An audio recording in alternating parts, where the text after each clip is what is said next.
안녕하십니까 육아방송 시청자 여러분. 유니세프 한국위원회의 아기에게 친근한 병원 만들기 위원회 신손문 교수입니다.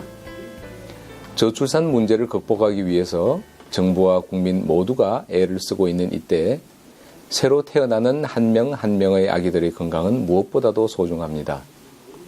이 아기들의 건강을 지켜주는 첫 걸음은 다름 아닌 엄마 젖을 먹이는 일입니다.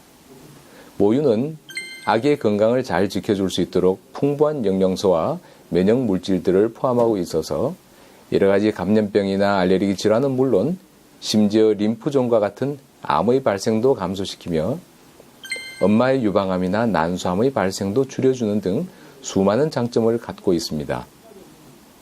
유니세프에서는 지난 1989년 성공적인 모유 수유를 위한 10단계를 제정하였고 이를 잘 지켜 모유 수유를 도와주는 병원을 아기에게 친근한 병원으로 지정하는 사업을 1991년부터 전 세계적으로 실시하고 있습니다.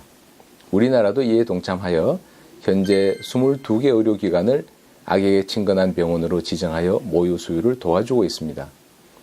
이 방침에 포함된 중요한 점을 말씀드리면 태어나면서부터 아기가 원할 때마다 젖을 먹을 수 있도록 모자 동시를 운영하고 의학적으로 문제가 없는 한 모유 이외에 어떠한 것도 먹이지 않도록 한다는 것입니다. 지난 10월에 제네바 WHO 본부에서는 아기에게 친근한 병원 만들기 운동 25주년을 맞이하여 이를 더 발전시킬 수 있는 방안을 마련하고자 총회를 개최하였습니다. 이번 총회에서의 논의 방향은 이제는 아기에게 친근한 병원 내에서뿐만 아니라 국가 차원에서 아기에게 친근한 환경이 되도록 모유수유 권장 지침을 적용해야 한다는 것이었습니다. 최근 유니세프 한국위원회의 국내 모유수유 실태조사에 의하면 산모가 병원에서 출산 후 아기와 같은 방에서 함께 지낸 시간이 평균 2시간도 채 되지 않았고 산후조리원에서도 24시간 아기와 같은 방에서 함께 지낸 경우가 겨우 9%밖에 되지 않았으며 모유수유에 대한 강의를 들어본 경험도 36%에 불과했습니다. 아기에게 친근한 병원으로 지정받았다가 철회하였던 여러 기관들에 대한 조사에서는 종사자들이 가장 어려운 점으로 꼽았던 것은 산모들의 인식 부족에 따른 모자 동실 반대와 정부의 실질적 지원 부족이었습니다. 아기들은 태어나면서부터 엄마 곁에서 엄마와 함께 지낼 권리가 있습니다. 엄마 곁에 있으면서 배가 고프면 언제든지 젖을 먹을 수 있도록 해주어야 합니다.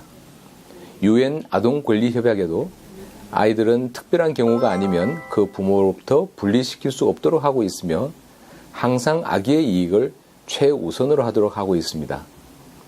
그러나 우리나라에서는 아이가 태어나자마자 병원에서도 엄마와 따로 떨어져 지내도록 하고 또한 산후조리원에서도 신생아실에서 따로 지내도록 하고 있습니다. 이와 같이 모자 동시를 실시하지 않는 것은 모아 간의 애착 형성에도 좋지 않을 뿐만 아니라 모유 수유를 더욱 어렵게 하기 때문에 모든 의료기관에서부터 아기가 태어나면 엄마와 같은 방을 쓰면서 자유롭게 엄마 젖을 먹을 수 있도록 해주어야 합니다. 정부에서는 현재 의료기관에 대한 인증평가를 실시하고 있습니다. 이 평가에 병원 내에서 모자 동시를 실천하는 정도나 출산 직후 엄마와 아기가 접촉하게 하는 비율 또는 병원 내에서의 완전 모유 수유율 등을 지표로 포함시켜야만 합니다. 그리고 아기에게 친근한 병원으로 지정받아 모유 수유 권장 활동을 어렵게 실천하고 있는 의료기관들에 대해서는 정부의 적극적인 지원이 있어야 합니다.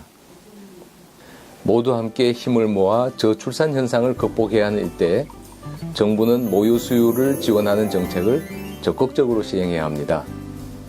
이를 위해 모유수유 교육과 홍보를 강화하고 이를 실천하는 의료기관들에 대한 지원책을 하루속히 마련하여야 할 것입니다. 미래는 지금부터 태어나는 아기들의 건강에 달려 있습니다. 모든 아기들이 엄마 젖을 먹고 건강하게 자라나서 건강한 대한민국을 만들기를 기원합니다. 감사합니다.